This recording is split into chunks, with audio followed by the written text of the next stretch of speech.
Perjanjian Lama dengan bahasa Ibrani. Sebelum ditulis, kisah-kisah tentang Allah dan hubungannya dengan manusia dikisahkan turun-temurun secara lisan. Setelah manusia mengenal tulisan sekitar tahun 1800 sebelum Masehi, maka kisah-kisah lisan tadi mulai dituangkan dalam tulisan.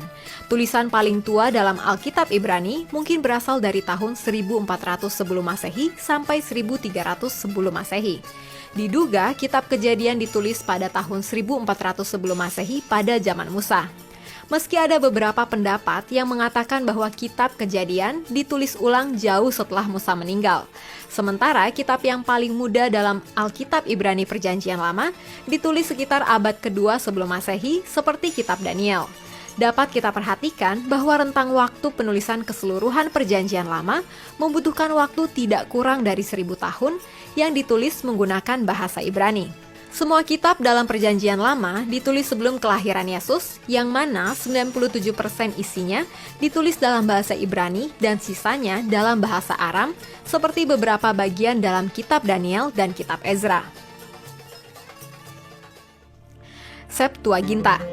Awalnya, kitab-kitab Perjanjian Lama ditulis dalam bahasa Ibrani. Atas permintaan Raja Ptolemeus II dari Alexandria, Mesir, dan juga karena perkembangan komunitas Yahudi di luar Palestina, maka pada abad ketiga sebelum Masehi, para sarjana Yahudi di kota Alexandria menerjemahkan Alkitab Ibrani ke dalam bahasa Yunani, yang memang pada saat itu merupakan bahasa yang dipakai oleh orang Yahudi yang hidup di sekitar wilayah Laut Tengah. Alkitab terjemahan ini dikenal sebagai Septuaginta, biasanya disingkat dengan LXX yang berarti 70. Diceritakan ada 72 sarjana Yahudi yang menerjemahkan Alkitab Ibrani ke dalam bahasa Yunani. Septuaginta ini lalu dipakai oleh orang Yahudi yang tersebar di seluruh wilayah kekuasaan Romawi. Perjanjian Baru dengan bahasa Yunani. Perjanjian Baru terdiri dari 27 kitab. Yesus dan para murid adalah orang Yahudi yang menggunakan bahasa Aram dan memakai Alkitab Ibrani. Rasul Paulus dan jemaat Kristen mula-mula menggunakan bahasa Yunani. Ke-27 kitab yang sekarang ada dalam Perjanjian Baru ditulis dalam bahasa Yunani yang merupakan bahasa resmi Kekaisaran Romawi saat itu. Kitab 1 Tesalonika adalah kitab paling tua dalam Perjanjian Baru yang diperkirakan ditulis pada tahun 50 Masehi oleh Rasul Paulus. Sementara kitab-kitab Injil, Matius, Markus, Lukas, dan Yohanes ditulis antara tahun 60 Masehi sampai dengan tahun 100 Masehi. Bahasa Aram di zaman Yesus. Pada zaman Yesus, orang-orang Yahudi di Palestina umumnya berbicara dengan bahasa Aram, sedangkan bahasa Ibrani hanya digunakan oleh kalangan khusus dan untuk kepentingan ibadat. Sedangkan bahasa Yunani merupakan bahasa yang umum dipergunakan di wilayah Mediterania. Maka tak mengherankan bahwa Alkitab yang dipergunakan oleh para penulis kitab-kitab Perjanjian Baru adalah Alkitab terjemahan dalam bahasa Yunani. Semua kitab-kitab Perjanjian Baru ditulis sejak awal dalam bahasa Yunani. Karena itu, kanon kitab suci Septuaginta lah yang dipakai Gereja Katolik sebagai kanon Perjanjian Lama. Kanon Alkitab. Alkitab yang kita kenal saat ini pada awalnya merupakan tulisan-tulisan yang terpisah-pisah berdasarkan rentang waktu dan zaman penulisannya. Alkitab bertumbuh sebagai bagian dari proses seleksi yang disebut kanonisasi, berasal dari kata kanon. Kata kanon secara harfiah memiliki arti gelagah atau buluh. Dalam dunia kuno, gelagah digunakan sebagai tongkat pengukur atau kayu penggaris untuk membuat garis yang lurus. Kanon Alkitab maksudnya adalah peraturan, standar, ukuran yang dipakai untuk menentukan kitab-kitab yang diakui diilhamkan oleh Allah sendiri. Pada tahun 367, Uskup Athanasius dari Alexandria memberikan arti teologis pada istilah kanon. Kata ini dipakai untuk menunjuk kepada Alkitab. Oleh karena itu, kanon didefinisikan sebagai daftar naskah kitab-kitab dalam Alkitab berjumlah 66 kitab yang telah memenuhi standar peraturan-peraturan tertentu yang diterima oleh Gereja Tuhan sebagai kitab-kitab kanonik yang diakui telah diinspirasikan oleh Allah serta memiliki otoritas penuh dan mutlak terhadap iman Kristen. Dalam kanonisasi Alkitab akan dibagi menjadi dua bagian, yakni kanonisasi Tanakh atau Alkitab Perjanjian Lama dan kanonisasi Perjanjian Baru. Kanon Alkitab Perjanjian Lama. Perdebatan mengenai kanon Perjanjian Lama sangat sedikit dibandingkan dengan Perjanjian Baru. Orang percaya yang berbahasa Ibrani mengenali utusan-utusan Allah dan menerima tulisan-tulisan mereka sebagai diilhamkan oleh Tuhan.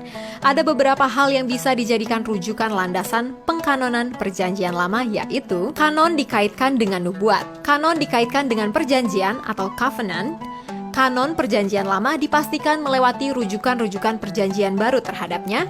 Kitab dalam kanon Perjanjian Lama harus ditulis dalam bahasa Ibrani, pengecualian untuk kitab-kitab dalam Aramaik seperti Daniel pasal 2-7 dan beberapa bagian dalam kitab Ezra. Ezra 4 ayat 8-6, Ezra 18, Ezra 7 ayat 12-26. Kemudian, tulisan itu harus disahkan dengan penggunaan di kalangan komunitas Yahudi, contoh, Kitab Ester dengan Hari Raya Purim yang memungkinkannya dimasukkan dalam kanon. Di samping itu, tulisan itu harus mengandung salah satu tema besar dalam Yudaisme, seperti pemilihan atau perjanjian, dan harus ditulis sebelum zaman Nabi Ezra, karena dipercayai bahwa wahyu Tuhan sudah berhenti sejak saat itu. Kanon Alkitab Perjanjian Baru. Kanonisasi Perjanjian Baru dimulai oleh bapak-bapak gereja mula-mula. Clement dari Roma mencatat paling sedikit 8 kitab Perjanjian Baru tahun 95. Ignatius dari Antioquia mengenali sekitar 7 kitab tahun 115. Polikarpus, murid Rasul Yohanes, mengakui 15 kitab tahun 108. Di kemudian hari, Irenaeus mencantumkan 21 kitab tahun 185. Hippolytus mengakui 22 kitab tahun 170 sampai 235. Tahun 367, Uskup Alexandria Athanasius menyusun daftar Alkitab Perjanjian Baru dengan jumlah 27 kitab yang kita kenal sebagai kitab-kitab Perjanjian Baru dalam Alkitab. Konsili Laodikea menjelaskan bahwa hanya Perjanjian Lama bersama dengan Apokripa dan 27 kitab-kitab Perjanjian Baru yang dibaca di gereja-gereja. Konsili Hippo tahun 393 dan Konsili Kartage tahun 397 juga meneguhkan ke-27 kitab yang sama sebagai kitab-kitab yang memiliki otoritas. Ada 3 prinsip yang dimiliki konsili-konsili ini dalam menentukan apakah suatu kitab Perjanjian Baru itu betul-betul diilhamkan oleh Roh Kudus.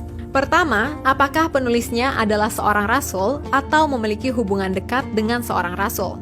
Kedua, apakah kitab itu diterima secara umum oleh tubuh Kristus? Dan ketiga, apakah kitab itu mengandung ajaran moral yang tinggi dan nilai-nilai rohani yang mencerminkan pekerjaan Roh Kudus?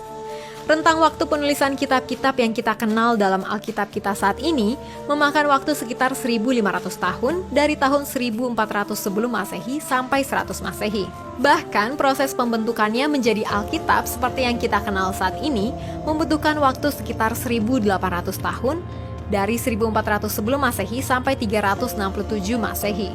Sungguh, jika bukan karena kuasa Allah yang bekerja, maka mustahil terjadi pembentukan Alkitab yang membutuhkan waktu hampir 2000 tahun lamanya. Apa yang dilakukan oleh manusia dalam proses pengumpulan kitab-kitab Alkitab tidaklah sempurna. Namun Allah dalam kedaulatannya, tanpa memandang kebodohan dan keras kepala kita, telah membimbing gereja mula-mula untuk mengenali kitab-kitab yang diilhamkannya. Dan yang paling menakjubkan, meski proses penulisan seluruh Alkitab terbentang dalam ribuan tahun, namun jika kita membaca secara teliti keseluruhan Alkitab, terlihat sangat jelas tentang kisah kasih Allah kepada manusia yang saling bertautan dari satu kitab ke kitab lainnya. Dengan mengetahui proses pembentukan Alkitab ini, menolong kita untuk tidak mudah digoyahkan dengan pendapat yang mengatakan bahwa kitab orang Kristen yang ada saat ini telah diselewengkan. Nah, masih ada lagi fakta Alkitab lainnya mengenai sejarah terbentuknya Alkitab kita. Kalau kamu mau tim jawaban membahas seri selanjutnya, kamu bisa komen sejarah Alkitab di